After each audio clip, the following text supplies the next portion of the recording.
Salut à toi, je suis Matt de Testmania France, j'espère que tu vas bien. Aujourd'hui on se retrouve pour une nouvelle vidéo. On va parler de Tesla et du design. Pourquoi les Tesla sont moches? Eh bien d'abord on va parler en fait de chocolat. Mais bien sûr je t'invite à t'abonner dès maintenant à la chaîne YouTube. Tu actives la cloche pour ne rien rater. Et nous on va parler de chocolat. Alors le chocolat, bien sûr c'est une industrie assez colossale. On a des industriels comme des artisans, donc c'est assez large. Tout le monde connaît bien évidemment des grandes chaînes telles que Jeff de Bruges ou encore des groupes comme Ferrero, Lindt. Bien sûr il faut donner des chiffres. Alors en France on mange beaucoup de chocolat quand même, on en mange 403 000 tonnes par an avec une moyenne de 7 kg par habitant, c'est quand même pas mal. Il faut rappeler que le chocolat a quand même de nombreux bienfaits, ça tout le monde le sait, mais quand même il existe pas mal de variantes, donc il y en a pour différents goûts, il y a aussi différentes formes, bien sûr, des chocolats en Papa Noël, des chocolats, bref, mais aussi nos balances connaissent bien le chocolat, et ça il faut le rappeler. À peu près 90% des Français en mangent toutes les semaines, au moins une fois par semaine. Donc on voit bien qu'il y a une hype autour du chocolat. Alors pourquoi vous parlez de chocolat, mais quel est le lien avec Tesla? Alors, connais-tu d'abord Rémi Labesque? Alors j'espère que je prononce bien. Eh bien, c'est un designer en fait qui est designer chez Tesla depuis février 2017. Avant, il occupait le même poste de designer, mais entre 2015 et 2017, attention, chez SolarCity. Alors SolarCity qui a été racheté ensuite par Tesla et qui a été ensuite fusionné avec le constructeur automobile. Alors, c'est un designer confirmé qui est d'ailleurs français, donc Cocorico. Et ce qui est passionnant, c'est que le jour, il était designer chez Tesla ou SolarCity, ça dépend de la période. La nuit, il se transformait en designer dans le chocolat. Vous voyez, c'est quand même un métier assez fou. Hein. Tout simplement, il a estimé que le design goutte d'eau des pépites de chocolat n'était pas assez adapté pour la fonction, c'est-à-dire avoir du goût, de la texture, bref, donner un petit goût supplémentaire à un biscuit comme des cookies. Alors il a trouvé donc le design goutte d'eau qu'on connaît tous n'était pas assez adapté aux fonctions, mais surtout que ce design était juste adapté à la production de masse pour les industriels. D'ailleurs, ensuite, des chefs cuistots ont reporté au fondateur de Dandelion, donc une start-up autour du chocolat et de la biscuiterie, ce problème, et Rémi a donc été appelé à la rescousse par cette boîte et un projet a vu le jour. Et oui, ce sont ces nouvelles pépites de chocolat qui a été concoctées. On voit bien, ce sont des pépites totalement différentes, qui sont un petit peu plus, un petit design Cybertruck quand même, hein. On le voit bien, ce petit design assez clean et assez épuré. Alors, ça donne envie d'en manger, mais c'est surtout des pépites qui sont destinées à être mises par exemple sur des gâteaux, des biscuits, bien sûr les cookies, bref les pépites de chocolat qui sont devenues de simples petites gouttes d'eau à d'un coup des choses assez stylées je trouve. Des personnes vont dire c'est moche ou bien c'est joli. Mais en réalité, on s'en fout vraiment de votre avis si c'est moche ou c'est joli parce que l'objectif là, c'est l'utilité. Alors pourquoi c'est utile? Eh bien, ça donne plus de goût, comme on l'a dit, mais aussi ça donne une texture supplémentaire avec un objectif artisanal pour des biscuits et c'est ça le plus important. L'importance du design, c'est pas de faire quelque chose de joli, mais quelque chose qui soit utile. Oui, parce qu'en fait, on s'en fout que ça vous plaise ou pas, parce qu'il y a de nombreuses personnes qui ont différents avis face à des designs. Et c'est pour ça que d'ailleurs, on va parler un petit peu de Tesla et de SpaceX. Alors, est-ce que les Tesla sont moches ou pas? Eh bien, oui et non. On connaît les Tesla classiques, la Model 3, le Model Y, la Model S et le Model X. On sait tous que certains modèles ne sont pas très bien appréciés par tout le monde, on sait que la Model 3, son design ne plaît pas à tout le monde, on sait que le Model X est un petit peu plus populaire, le Model Y moins, mais la Model S qui arrive à conquérir plus de cœurs que ses petites sœurs. Alors le design en réalité n'est pas fait pour plaire, on est d'accord, il est fait pour qu'il soit utile avec différentes fonctions. Prenons par exemple le modèle X, ce SUV qui a des portes Falcon.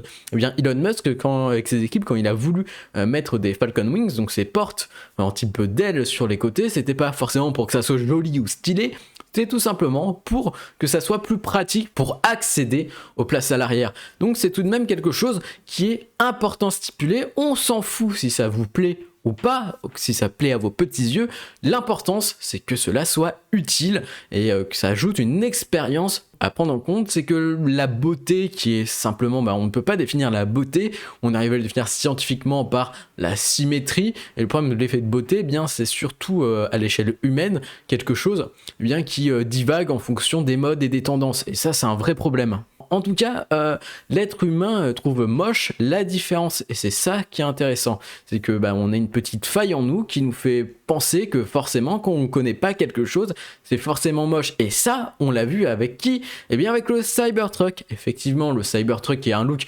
cyberpunk qui semble un petit peu sortir de nulle part, d'un futur assez lointain. Eh bien ça n'a pas plu à notre presse française qui a commencé à dire, à donner un jugement bien évidemment, et qui n'ont pas du tout fait leur travail, ils n'ont pas été neutres dans l'affaire, disant que c'était de la merde, que c'était moche et que ça ressemblait à un dessin d'un gamin de 5 ans.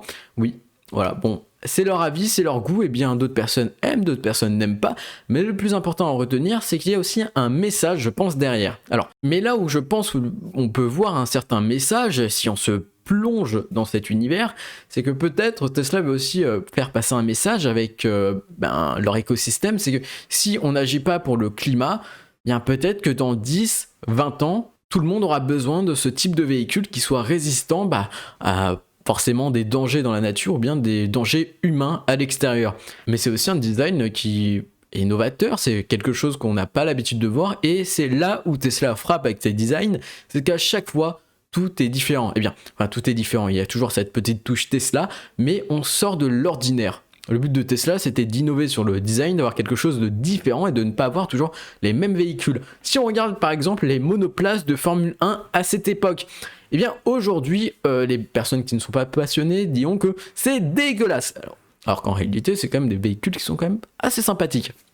Si on vient aujourd'hui et qu'on montre à une personne lambda ces véhicules, ces monoplaces-là, ce design actuel, eh bien elles trouveront ces véhicules et trouveront ce design plus sympathique. Eh bien cela diffère en fonction de l'expérience. Chacun a une expérience, chacun a sa propre vie, chacun a une éducation différente, chacun a des passions différentes, et c'est en fonction de sa vie, de son expérience, qu'on va aimer ou pas des choses. Certaines personnes vont peut-être adorer ce design de Cybertruck et d'autres non. Et cela passe bien sûr aussi par la culture. Aux États-Unis, l'univers cyberpunk, c'est quelque chose qui plaît pas mal, hein. C'est ancré même dans la culture aux États-Unis, c'est un petit peu cette culture Blade Runner et plein d'autres jeux. Il faut savoir que le cyberpunk a été utilisé pas mal de fois dans des jeux, dans des films. Oui, il faut aussi notifier que peut-être que Cyberpunk va devenir un petit peu plus populaire, que Cybertruck va monter en popularité avec l'arrivée du jeu Cyberpunk 2077. Bon, on a parlé vraiment de Tesla, mais quand on regarde SpaceX par exemple, regardons une Falcon 9. Une Falcon 9, c'est un lanceur qui est très fiable, c'est un lanceur qui est pas mal apprécié par toute la communauté autour du spatial. C'est un exemple à prendre, que ce soit sur la fiabilité, la utilisabilité, aussi les coûts. Mais si on montre le lanceur à une personne lambda, eh bien elle dira juste que ça ressemble à une énorme bière, parce que la Falcon 9 n'est pas forcément faite pour être aimée, pour avoir de la classe. Non, elle est faite pour être utile, réutilisable et pour minimiser les coûts, et c'est le plus important.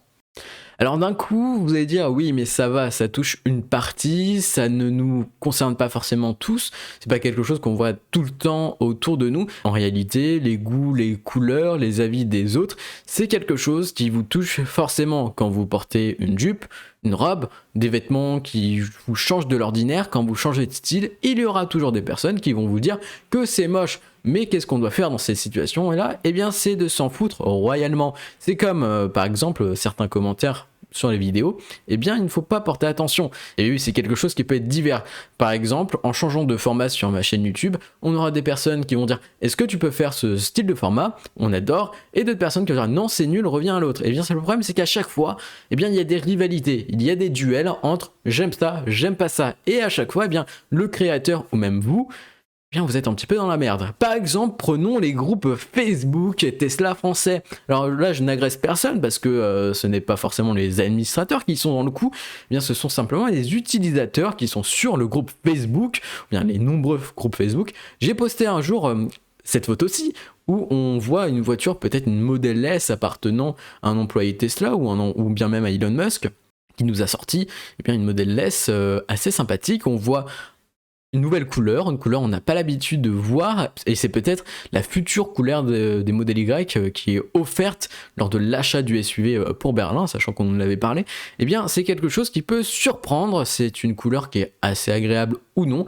Et le problème sur ce groupe Facebook, et du moins sous le post, le spectacle était au rendez-vous. Et oui, des smileys de vomi, des smileys dégoûtés, Waouh, on est vraiment sur une très bonne atmosphère. Et oui, donc on passe sur un effet où les gens donnent leur avis, mais en fait on s'en fout royalement de si c'est beau ou c'est joli. Ça va plaire à des personnes, ça va pas plaire. Eh bien écoutez, de toute façon, eh bien Tesla apporte de nouvelles choses et ça, ils font ce qu'ils veulent. Et ça vaut pour tout le monde, ça vaut quand vous êtes une personne, quand vous êtes une entreprise, quand vous êtes un produit. Alors je pense pas que vous soyez un produit, mais que quand vous vendez un produit, eh bien vous ne pouvez pas plaire à tout le monde, et ça d'ailleurs heureusement, voire même des fois malheureusement, mais c'est comme ça, on peut rien y faire. Mais est-ce que votre avis compte vraiment sur la couleur et le design? Eh bien non, vraiment pas. Alors oui, bien sûr, il peut y avoir à des moments des problèmes de design. Alors par exemple, on voit cette photo où bah voilà, le coffre fait un petit peu chier à chaque fois que tu l'ouvres, et bien t'as de la neige qui tombe. Alors là, c'est là où on a quelques petites failles sur le design, c'est qu'en fonction de la région où quelque chose est conçu, ça ne répond pas à tous les problèmes. Tesla est en Californie. Bon, la neige, c'est pas trop rendez-vous, mais quand on part au Canada dans des zones assez tendues niveau neige, bien sûr, on pourrait voir cette situation-là. Donc voilà, ça diverge en fonction des pays, en fonction de la localisation bien des ingénieurs, des designers, et forcément, il y a certaines choses qui ne sont pas vues et qui ne sont pas adaptées à certaines zones. Voilà, c'est la fin de cette vidéo, j'espère qu'elle vous a plu. C'est un format qui a été assez différent, où j'ai parlé, je donnais tout mon cœur dans cette vidéo. Moi, je vous invite à nous suivre sur les réseaux sociaux, Twitter, Instagram, Facebook. Vous retrouvez toutes les actualités autour de l'écosystème Tesla. Si vous voulez plus de fun, on est sur TikTok. Les liens sont en bas. Je t'invite aussi à t'abonner, à lâcher un like si ça t'a plu. Et nous, on se dit à très vite pour de nouvelles aventures et de nouveaux lives. C'était Mathias. Allez, bye.